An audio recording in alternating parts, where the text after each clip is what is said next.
അടിപൊളി ടേസ്റ്റാണ്. നല്ല മൊരിച്ച് ഇതുപോലെ എടുക്കുക. നല്ല ഇതിൻ്റെ അരപ്പൊക്കെ കഴിക്കാൻ തന്നെ എന്ത് ടേസ്റ്റ് എന്നറിയാം. എന്തായാലും ചെയ്ത് നോക്കിയാലേ ഇതിൻ്റെ ടേസ്റ്റ് അറിയാൻ പറ്റുള്ളൂ. അപ്പോൾ എന്തായാലും ഇപ്പോൾ മുരിങ്ങയ്ക്ക സീസണാണ്. അപ്പോൾ നിങ്ങൾ കുറച്ച് വാങ്ങിച്ച് ഇതുപോലെ ഒന്ന് തയ്യാറാക്കി നോക്കൂ. അപ്പോൾ ആദ്യം തന്നെ ഒരു പാൻ വെച്ചിട്ടുണ്ട്. അതിലോട്ട് ഞാൻ കുറച്ച് മുരിങ്ങയ്ക്ക എടുത്തിട്ടുണ്ട്. നല്ലതുപോലെ കഴുകിയിട്ട് ഇതുപോലെ ഇത്ര നീളത്തിന് കട്ട് ചെയ്ത് ഇതുപോലെ മുറിച്ചിട്ടതാണ് കേട്ടോ. പിന്നെ ഒരു സവാളയാണ് എടുത്തിരിക്കുന്നത്. സവാള കൂടിപ്പോരുത്, എന്നാൽ ഭയങ്കര മധുരമായിരിക്കും. അപ്പോൾ ഒരു സവാളയെ ചേർക്കാവൂ.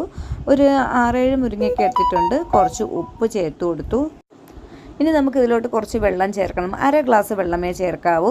അപ്പോൾ ഇത് വേഗം വെന്ത് കിട്ടുന്നതാണ്. ഇതുപോലെ ഒന്ന് ഇളക്കി കൊടുത്തതിന് ശേഷം നമുക്കിനി അടപ്പുകൊണ്ട് അടച്ച് വെച്ച് കൊടുക്കുക.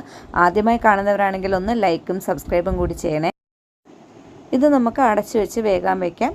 ഇനി നമുക്കിതിൻ്റെ അരപ്പ് തയ്യാറാക്കാം. ഞാൻ കുറച്ച് തേങ്ങ എടുത്തിട്ടുണ്ട്. അതിലോട്ട് ഒരല്ലി വെളുത്തുള്ളി ചേർത്ത് കൊടുത്തു. ഇനി നമുക്ക് ചെറിയ ജീരകമാണ് ചേർത്ത് കൊടുക്കാനുള്ളത്.